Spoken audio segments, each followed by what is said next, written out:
Allora, appunto l'analisi che viene proposta nell'importante incontro di questa sera sottolinea come dire, il tratto distintivo di quella che sarà l'impresa nella configurazione dei prossimi anni, quindi un'impresa orientata all'investimento, investimento per affrontare tre transizioni che ci sta investendo il sistema economico in modo molto importante.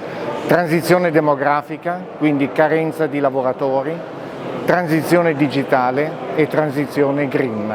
All'interno della transizione digitale abbiamo le sfide dell'intelligenza artificiale, da cui possiamo recuperare attraverso l'adozione di adeguate tecnologie, recuperare produttività. Questa produttività, che naturalmente si associa a una più elevata propensione a investire, è uno dei tratti dominanti, gli scenari che si delineano nell'incontro di questa sera.